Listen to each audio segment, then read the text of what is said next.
তুমি কোথায় যাচ্ছ এখন? আমাকে একটু অফিস যেতে হবে, তারপরে সেখান থেকে কোর্টে যাব। তুমি আজকে কোর্টে যাবে? তুমি আজকে কোর্টে যাবে না। দেখো সুস্মিতা, এটা আমার অফিসের ব্যাপার, তুমি এর মধ্যে মাথা গলিও না। এটা আমার প্রফেশনাল লাইফ। তোমার কাছে কোনটা ইম্পর্টেন্ট, তোমার প্রফেশনাল লাইফ না তোমার মেয়ের জীবন? দুটোই ইম্পর্টেন্ট। তাহলে তুমি আজকে কোর্টে যাবে না। দেখো, তুমি আজকে প্লিজ কোর্টে যেও না। শর্মিলা ফোন করে বলেছে আজকে কোর্টে গেলে একটা গন্ডগোল হবে। তো আমার বস। আমি আমি আমি বলে দিয়েছি যাবো না। তুমি বসকে ফোন করেছিলে? আমি ফোন করিনি, উনি ফোন করেছিলেন। আমি বলেছি আজ ওনার মেয়ের বিয়ে, উনি যেতে পারবেন না। কিন্তু আমাকে যেতেই হবে। না, তুমি আজকে যাবে না। দেখো, একদমই করো না, আজ তোমার মেয়ের বিয়ে। সুস্মিতা, উনি আমার চাকরিটা ফিরিয়ে দিয়েছেন, আমার সততার পুরস্কার দিয়েছেন। যে তোমার সততার পুরস্কার দিয়েছেন তিনি এটুকু বুঝতে পারবেন যে আজ তার মেয়ের বিয়ে, সুতরাং সে যেতে পারবে না। আমাকে আজকে যেতেই হবে কোর্টে, কোনো উপায় নেই। আজকে যদি তুমি কোর্টে যাও না, তাহলে আমি আর তোমার মেয়ে কেরোসিন তেল দিয়ে আগুন দেবো গো। কি বলছো তুমি? হ্যাঁ বাবা, মা ঠিকই বলছে। আমার মরা মুখ দেখবে যদি তুমি আজ যাও। কি বলছিস মা তুই? এসব বলতে নেই আজকের দিনে। তাহলে তুমি বলো তুমি যাবে না? কিন্তু আমার বস যদি ফোন করে? করুক বাবা, প্লিজ তুমি আজকের দিনটা আমার জন্য এইটুকুনি করতে পারবে না? দরকার নেই আজকে পায়ে পা দিয়ে ঝগড়া করার। কি দরকার বলো? ঠিক আছে, ঠিক আছে, আজকের দিনটা শুধু তোর জন্য। ভালোই ভালোই তোর বিদায়টা হয়ে গেলে আমিও শান্তি পাবো।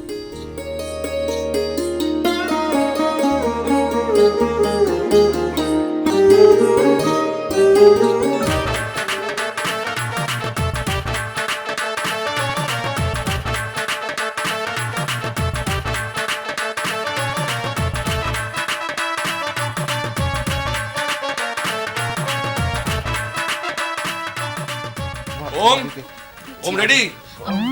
হচ্ছে না। কি হচ্ছে না? ধুতি পরতে পারছি না আমি। তুই জীবনে ধুতি পরতে শিখবি না, খালি জিন্স আর বড়। তুই একটা কাজ কর, ওই সুইমিং কস্টিউম পরে তুই বিয়ে করতে চলে যা। যা। দাদা, ওকে কেন বকাঝকা করছো? ওকে ধুতি পরেছে। তুই ধুতি পরেছে, তাহলে তুমি ধুতিটা পরাও ওকে। আমি আমি কি করে ধুতি পরাবো? আমি ওর সম্পর্কে দিদি ভাই, ও নিশ্চয়ই পারে। হ্যাঁ, এই রুমনি ওকে ধুতিটা পরাও না। হ্যাঁ, তোমার সত্যি মাথাটা খারাপ হয়ে গেছে। কেন? আমি ওকে ধুতি পরাবো? তুমি ওকে ধুতিটা পরা বলো। আরে আমি ওকে ধুতি পরাতে বসলে ওই দিকগুলো কে দেখবে? সবই তো আমাকে দেখতে হচ্ছে। আরে পরি না। কি হয়েছে? এই তো। কিন্তু ওদের এদিকে ধুতি কি ধুতি? ধুতি পরতে পারছে না তো। আমি পড়ছি। ঠিক আছে, আমি দেখছি। কি হলো? তুমি দেখো, আমরা ওদিকে দাঁড়া। কি অবস্থা করেছিস? ছা দেখি বাবা, একটা আধদামরা ছেড়ে ধুতি পরতে পারে না। আমার একদম আদ্দামরা বলবো না, সব এইসব ধুতি ফুতি না আমাদের চলে না। তোমাদের জামানার জিনিস। আমাদের জামানা মানে আবার কি প্রাগৈতিহাসিক কালের মানুষ তোমরা। দেখি পাতা আমাদের ধুতি। প্রাগৈতিহাসিক মানুষ। I am still very young, বুঝেছো? আমার বয়স কতটুকু? হ্যাঁ, ওকে এই ব্যাপার ঠিক আছে। ইয়াং তাড়াতাড়ি করে, আমার লেট হয়ে যাচ্ছে। আচ্ছা দেখি বিয়ের জন্য ডেসপারেট একেবারে, ওয়েট করতে পারছে না। বোঝো এটাকে।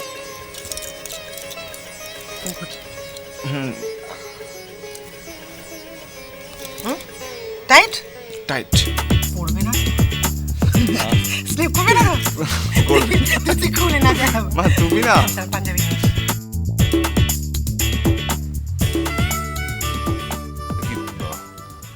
মম, তুমি এখন রেডি হওনি? এবার রেডি হব। ও বা, ওদিককার কোনো খবর আছে? আছে, কোর্ট থেকে খবর এসেছিল। কি? আজকে ডেটটা অ্যাডজয়েন্ট হয়েছে। ওরা ওই 3টে ফাইল প্লেস করতে পারেনি।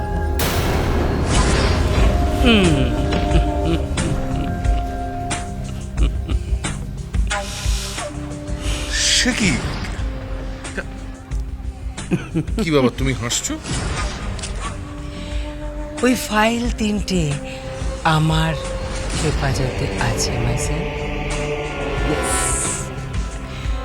আমার হেফাজতে।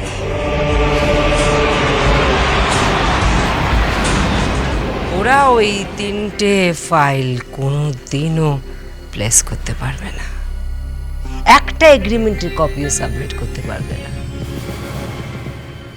আমরা জিতবো কিনা বলতে পারছি না, তবে হারবো না এটা নিশ্চিত।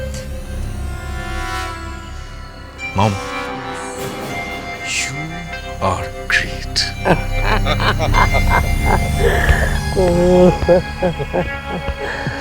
মা মা, হ্যাঁ দেখো আমি রেডি। ও রেডি টু গো। আমি যাচ্ছি। দুধ ঠিক আছে তো? একদম ভালোই পড়েছে। ও বিয়ে তো করতে যাচ্ছ, কিন্তু তোমার ফুল ঠাকুমা এখানে থাকলে এক্ষুনি তোমায় কি বলতো বলো তো? কি বলতো? প্রথম মাকে বল, মা আমি তোমার জন্য দাসী আনতে যাচ্ছি। মা, আমি তোমার জন্য তোরাকে আনতে যাচ্ছি। আমি আমার জন্য আমার ওয়াইফকে আনতে যাচ্ছি, আর গ্র্যানির জন্য গ্র্যানির চরণ সূত্রকে আনতে যাচ্ছি। বাড়ির যে ব্যাটারি তাদের যোগ দেওয়ার জন্য।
ভালোবাসাটা